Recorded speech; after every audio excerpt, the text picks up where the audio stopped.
So you're about to leave a place. Which verb will you use? Irse, salir o dejar. If this question te dejó rascándote la cabeza, left you scratching your head, you have to watch this video because I'm going to teach you what's the difference between these three verbs, and I'm going to give you tips so you're able to use them as a native speaker. Stick around because we're going to have a quiz so you can test your knowledge. So let's start with irse. Irse, obviously it means to leave, but it also means to be off. And one of the biggest differences with irse is, you guessed correctly, the ending. This ending tells you that you need to use reflexive pronouns when you conjugate it. Irse, talking about the meaning, is going to emphasize that a person is leaving a place. We're going to focus on the fact that someone is leaving us to go somewhere. So let me give you some examples. ¿A qué hora te vas mañana? What time are you leaving tomorrow? Ya me voy. I'm leaving. This is great in Spanish. Ya me voy is a great way to say goodbye and let the other person know that you're leaving to go somewhere. The next example. Ellos se van a las 7. They leave at 7. That's a little bit early. The last example. Tú tienes que irte. You have to go. I'm joking. You don't have to go anywhere. So let me tell you a couple of things with irse. Irse can work alone, like ya me voy, or you can add additional information if you want to explain where are you going, or if you want to say what time are you leaving. The next thing that I want to point out is that when you use irse with another verb, like in my last example, tú tienes que irte, you have to remember that you must still use the reflexive pronoun. So in this case, I'm talking about you, tú. I still have to use the reflexive pronoun, te. Placing the pronouns can be complicated for some people, so in this video over here, you can check what the rules to placing pronouns in Spanish are. So let me ask you a tricky question. What's the difference between saying voy a trabajar versus me voy a trabajar? They are both correct. So if I say voy a trabajar, my emphasis is in the destination, the place where I'm going to go. However, if I say me voy a trabajar, the emphasis is the fact that I'm leaving a place to go somewhere, okay? That's a big difference between ir and irse.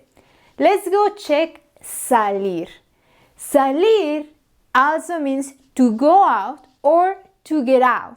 So, because of these meanings, salir is going to express that you're exiting, you're going from inside to outside, okay? So, it's also going to help you talk about departing a place, and you can use it to talk about transportation, traveling, and all of that. So let me give you some examples. Ya salí de trabajar. I got off work. The weekend is starting. The next one. La niña sale al jardín. The girl goes out to the garden. She's stretching her legs. El avión sale a las 9. The plane leaves at 9. And finally, Juan y Luis salieron a la tienda. Juan and Luis went out to the store. So when we're using salir, we use the preposition de to express that I'm exiting from a place. In this case, my office or my work. So what's the difference between tengo que salir and tengo que irme, right? What's the difference between salir and irse? Let's say that you and I are in a restaurant and you say, Daniela, tengo que salir. I have to go out.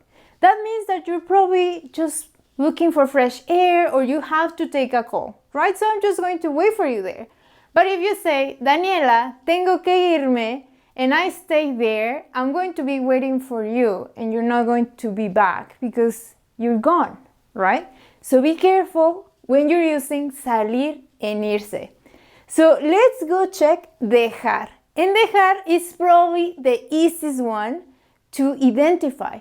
Dejar means that you leave something or someone in a place. And that place can be anything. It can be a building or it can be your furniture. So, because you're expressing that you're leaving something or someone, dejar is going to work with nouns or direct object pronouns. For example, Luisa dejó a sus perros en el parque. Luisa left her dogs in the park. Bad Luisa. When you're using dejar and similar verbs that work with direct object pronouns, you have to be careful.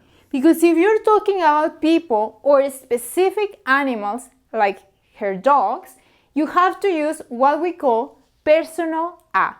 In this video, you can check what personal a is and how you're supposed to use it.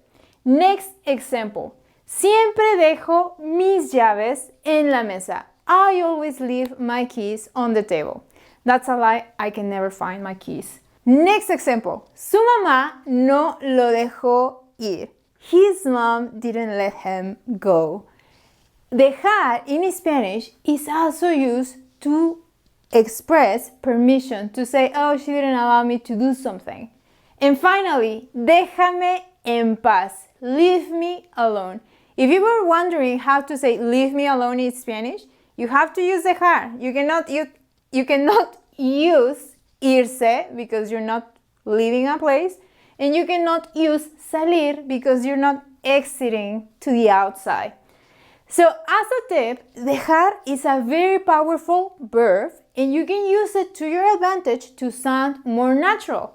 One of the structures that is going to help you sound more natural is dejar de plus infinitive. This means that somebody stopped or quit doing something. For example, yo dejé de ver tele. I stopped watching TV.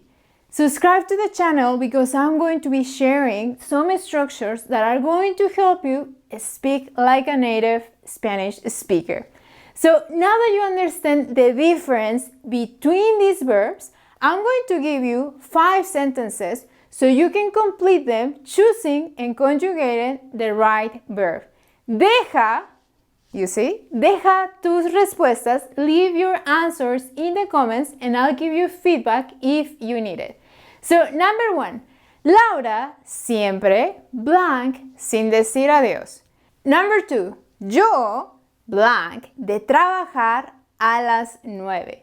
Mis hermanos blank sus teléfonos en la mesa. Number 4, this has 2 blank space. Tengo que blank el tren blank en 10 minutos. Number 5 also has 2 blank spaces. ¿Por qué cuando tú blank con tus amigos siempre blank tu celular? Leave your answers in the comments. Aside from one, most of these expressions are going to be conjugated in the present tense, so deja tus respuestas en los comentarios. I want to remind you that you can watch this same lesson on my Spanish immersion channel in case you want to practice your listening.